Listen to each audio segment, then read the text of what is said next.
Tangier, a Moroccan port on the Strait of Gibraltar, has been a strategic gateway between Africa and Europe since Phoenician times. Its whitewashed hillside medina is home to the Dar el Makhzen, a palace of the sultans that's now a museum of Moroccan artifacts. The American Legation Museum, also in the Medina, documents early diplomatic relations between the U.S. and Morocco in an 1821 Moorish-style former consulate. Few cities have had a more varied history than Tangier. Existing already as a Phoenician trading post in the middle of the first millennium BCE, later, the remains of a Carthaginian settlement can still be seen near Cape Spartel. In 81 BCE, the Roman general Quintus Sertorius captured the city, then known as Tinges, from the Mauritanian king Bocchus I. In 38 BCE, during a round of Roman civil unrest, Tinges was taken on behalf of Octavian, the future emperor Caesar Augustus, by Bocchus crown IV from his brother Bogud, who supported Octavian's rival, Mark Antony.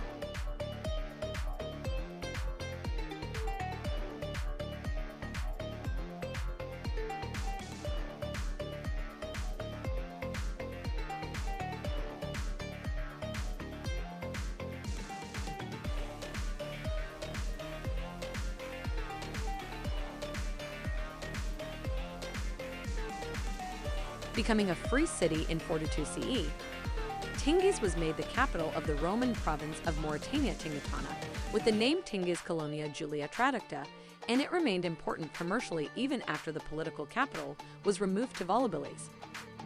Tangier is built on the slopes of a chalky limestone hill.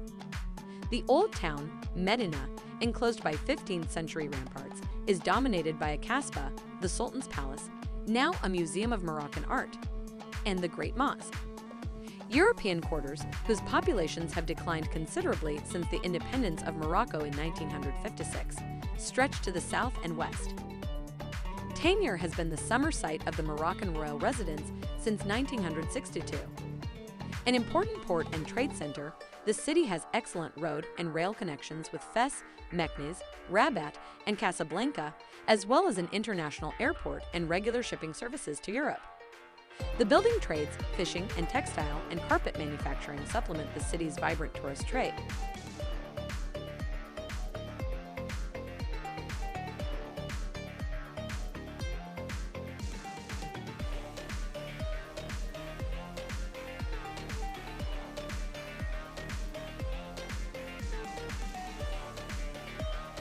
Tangier and its suburbs dominate the surrounding region, which occupies the northernmost area of the country, situated on a peninsula immediately north of the Garb lowland plain and adjacent to the Rif Mountains that lie to the southeast. Beyond the city, the region is poor in resources. The Medina, the top attraction of Tangier, is a labyrinth of alleyways both commercial and residential. It's contained by the walls of a 15th century Portuguese fortress, although most buildings are actually relatively new for a Moroccan Medina. During the early to mid-20th century, Tangier was periodically under the collective administration of several countries. It was during this time that many Westerners settled there, and the city became a place of great political and artistic ferment.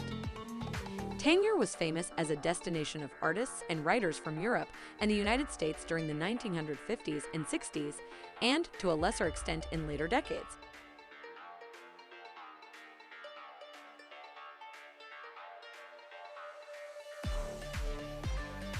Tangier is a little bit of everything. An architectural hodgepodge of Middle Eastern-inspired temples, Byzantine-era cobblestone streets, Grecian whitewashed homes, and many other multicultural influences. Moreover, it's the perfect entry point into Morocco, with regular ferries from Spain to Tangier. Many people go through Tangier on the way to the rest of the must-see destinations in Morocco. It's merely a great bonus that Tangier itself has much to offer to the average tourist. Tangier is worth visiting for its varied history. Tangier has a lot of international influence as a result of colonization by the Spanish, French, British, and others. As Tangier was once considered an international zone, it is home to a unique cocktail of culture and architecture. If you're a fan of modern architecture, you'll find the Terrace des Percés to be a little paradise right in the heart of Tangier.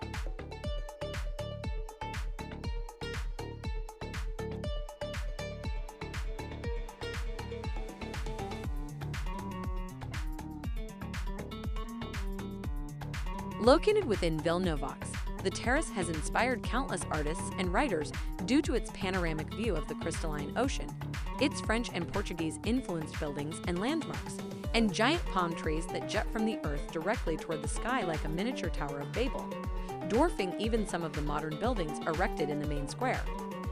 From the Gran Saco, you can enter the Medina, or Old City, which transports you from the 21st century back to the 18th century or even earlier. Sandy-colored buildings with bright splashes of color tower over the narrow streets and alleys that wind around the hillside town. Golden tufted rugs and carpets hang off the ledges of balconies from above as tourists and locals wade through the bazaars, which sell everything from decorative rugs to fresh dragon fruit and figs. The Petit Saco, the little square, is the hub of this lively medina, acting as a miniature version of the Gran Saco.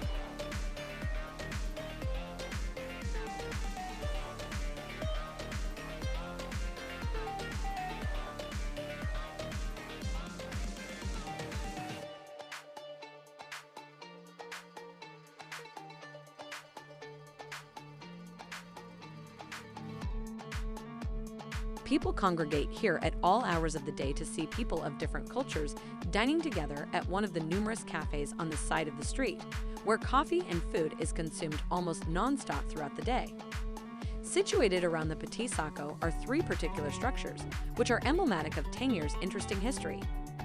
In the east, the Grand Mosque commands a large area to itself, and its tower overlooks the rest of Petit Saco and Tangier with only the sky as its backdrop. This is normal, as Morocco is predominantly Muslim. However, at the west of the Petit Saco, the Church of the Immaculate Conception was built by Tangier's Spanish inhabitants in the 18th century.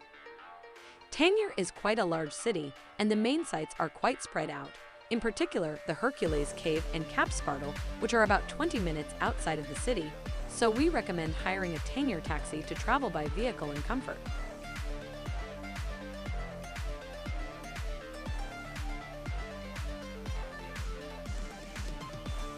The port of Tangierville is located at the entry of the Strait of Gibraltar in the most western part of the city of Tangier. It is located in the city of Tangier itself, on a bay between Capspartle and Cap Nalabada. With the opening of the new port of Tangermed, located 40 km to the east of Tangier, almost all the traffic at the port of Tangier was progressively transferred between the end of 2008 and the end of 2010, thus freeing this port of all cargo traffic and letting it focus purely on passenger boats and pleasure craft. In fact, there is currently a major redevelopment effort to cater to cruise ships and yachts. With these changes, the port of Tangier will enable the city to become a leading tourist destination.